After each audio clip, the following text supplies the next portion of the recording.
Ontem, duas ações ousadas em dois trechos diferentes da BR-343. A primeira ação foi registrada na cidade de Altos, a 36 quilômetros de Teresina. Os bandidos forçaram a parada de um carro forte, disparando vários tiros. O veículo foi explodido pelo banco. Christian Souza esteve no local e conta pra gente detalhes dessa ação.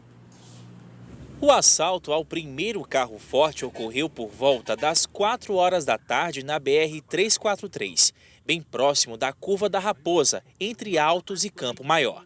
Durante a noite, estivemos no povoado Ovelha, um local de vida tranquila, onde os moradores costumam dormir bem cedo.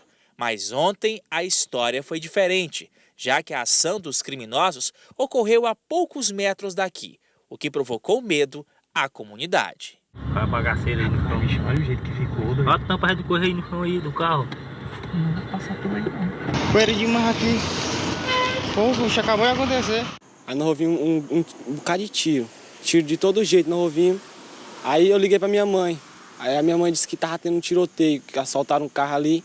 Aí os caras estavam revidando, só que os guardas mesmo não revidaram os tiros, só os ladrões que estavam atirando nos guardas. Segundo os moradores, durante o assalto, muitos motoristas chegaram a parar o veículo aqui na BR-343 e saíram correndo em direção às casas, o que deixou os moradores do povoado Ovelha ainda mais assustados. Rapaz, nós estávamos no Rio, aí eu vi um tiroteio monstro e bala demais. E o pessoal ligava lá para mim logo que estava no Rio, nós escutamos tudo lá, os trondos, tiros. Aí tinha carro escondido, gente escondida dentro de casa aí, ficamos gente muito longe. O negócio aí foi sério, viu? Essas imagens mostram o carro forte ainda em chamas, logo após o assalto. Segundo a PRF, o veículo vinha de Piripiri e seguia para Teresina. Os assaltantes podem ter levado cerca de R$1.200.000. A gente sabe que esse modo operante é conhecido como novo cangaço. Então é com a utilização de armas de grosso calibre. Eles chegam muitas das vezes, passam pelo veículo, metralham os pneus, metralham a parte do motor do carro, justamente para forçar uma parada. E aí nessa forçada de parada eles começam a atirar até que os vigilantes abram as portas para eles poderem estourar o cofre que tem dentro do carro forte. A informação que a gente tem é que esse veículo vinha da região de Piripiri, Piracuruca e continha mais de R$1 milhão no carro forte. E que esse dinheiro foi levado com os bandidos. Ainda de acordo com a PRF, 2 vigilantes da transportadora de veículos foram baleados durante a ação. A informação que a gente tem é que, apesar disso, na descida deles houve essa troca de tiro e que 2 dos vigilantes que estavam dentro do carro forte foram atingidos com projeto de arma de fogo.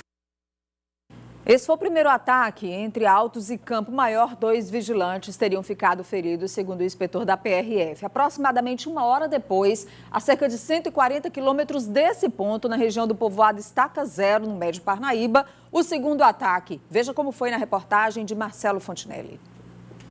A segunda explosão de carro forte aconteceu na localidade Estaca Zero, perto do município de Água Branca, a 100 quilômetros de Teresina. Foi por volta de 5 horas da tarde. Os criminosos utilizaram o mesmo modo operante da explosão que aconteceu no outro veículo entre Altos e Campo Maior. Eles utilizam para abordagem um veículo roubado. Esse veículo é um veículo de porte, né, de fuga, um veículo mais potente do que os comuns. E esse veículo é preparado para a utilização. Eles fazem uma blindagem artesanal com chapa de ferro, que é o suficiente caso haja uma resposta dos vigilantes, dos agentes de segurança, que o armamento utilizado não ultrapassa calibre 38, 380 ou calibre 12. E outra cena também se repetiu nesse caso.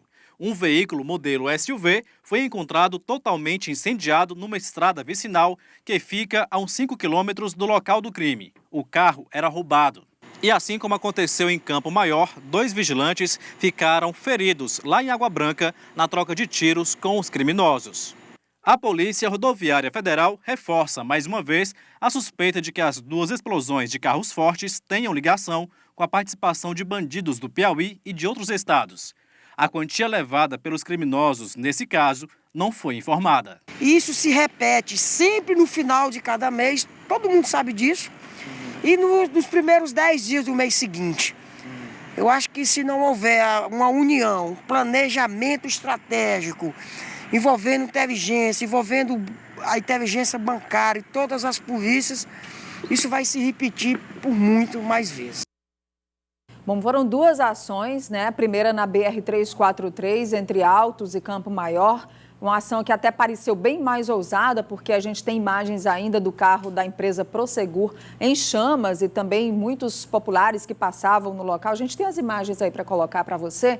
Enquanto você vai acompanhando, já já nós teremos imagens de um dos vigilantes feridos nessas ações dos assaltantes. E já já também a avaliação da polícia, se trata do mesmo bando que agiu contra uma empresa, contra a Prosegur, e se agiu contra outra empresa, a SETSEG. Parte do trânsito ficou interditado na BR-343, nos dois trechos, até que foi liberado por volta de 7 horas da noite, especialmente o trecho entre Altos e Teresina. E agora a gente vê um vídeo do momento do socorro a um dos vigilantes da empresa SETSEG feridos nessa ação. Esse que ficou em estado mais grave, nós temos o nome dele já confirmado pela empresa, é o Marcos. A gente vê aí um parcialmente ferido no braço, mas foram disparos, tiros de raspão, não foram ferimentos que merecessem maiores cuidados. Esse que está deitado no veículo é o Marcos, que foi atingido com um tiro na perna e também quebrou a tíbia. Já foi operado ontem à noite num hospital particular aqui em Teresina e o estado dele é considerado estável. Passa bem, na verdade, você vê aí que ele está consciente, apenas com a perna imobilizada por causa do disparo feito pelos bandidos no momento da ação contra a empresa SETSEG, na BR-343, já agora aqui na saída sul de Teresina. Nós vamos ao vivo com a repórter Gorete Santos, que tem a posição da Secretaria de Segurança, que deve já estar em campo, Gorete, para tentar localizar esses assaltantes. Bom dia. Bom dia, Nádia. A você, a todos que acompanham a Notícia da Manhã, exatamente. O secretário de Estado está no interior também já acompanhando esse trabalho das buscas de forma integrada, Polícia Civil, Polícia Militar, Polícia Rodoviária também, Polícia Rodoviária Federal.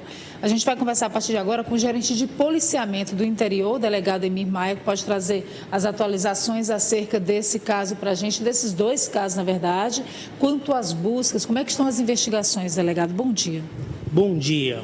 Veja bem, esses eventos que já foi noticiado, geralmente acontecem nessa época, final de mês para início de mês.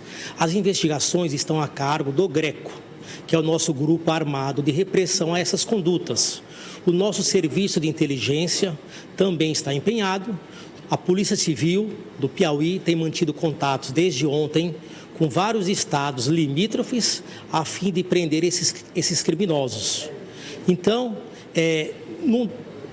em breve tempo, nós teremos um resultado muito satisfatório e exitoso. Até porque é bom se consignar o seguinte: em 2017, o GRECO prendeu mais de 100 criminosos que atuam em ataques a carros fortes e estourando bancos. Esses indivíduos foram presos em 2017 e, recentemente, alguns já se encontram em liberdade. Então, os indícios são fortes por parte da Polícia Civil de que os partícipes desses dois eventos, na data de ontem, são os mesmos que o ano passado estariam presos e que hoje estão soltos. Se trataria de uma mesma quadrilha também nos dois eventos, delegado? Há essa suspeita inicial, isso já se confirma?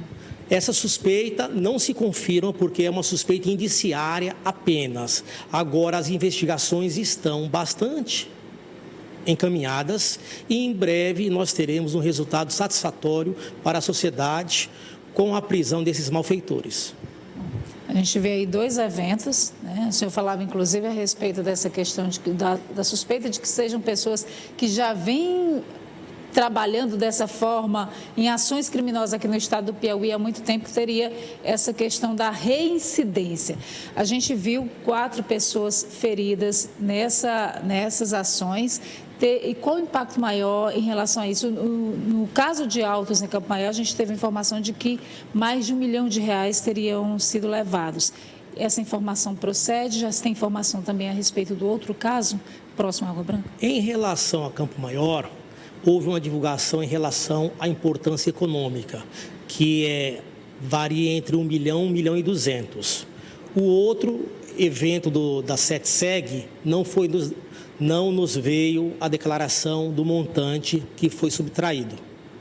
Delegada, a gente observa que 2 carros também foram encontrados incendiados. A Polícia Rodoviária Federal, claro, deve fazer esse controle nas BRs. Se tem informação de onde esses bandidos teriam ido, a gente observa nessas 2 ações, a movimentação seria pelo mato. Observa-se também um mapeamento, todo um planejamento anterior dessas quadrilhas para conseguir essa fuga de forma tão rápida? Veja bem, esses veículos são tomados de assalto minutos antes, entendeu? Não tem como você prevenir a utilização desses veículos, porque eles são tomados de assalto, fazem o crime e logo depois são incendiados a fim de prejudicar as investigações, né? Tem um detalhe muito importante, que o veículo que foi incendiado na região de Água Branca, o local, eu estive conversando com o delegado local, de polícia local, e ele me disse: Emir, este incêndio nesta área houve a participação de alguém da região, porque o local é de difícil acesso e de pouco conhecimento. Muito obrigada, então, ao delegado Emir Maia, ele que é gerente de policiamento do interior, trazendo as informações atualizadas acerca desses 2 casos. Nádia?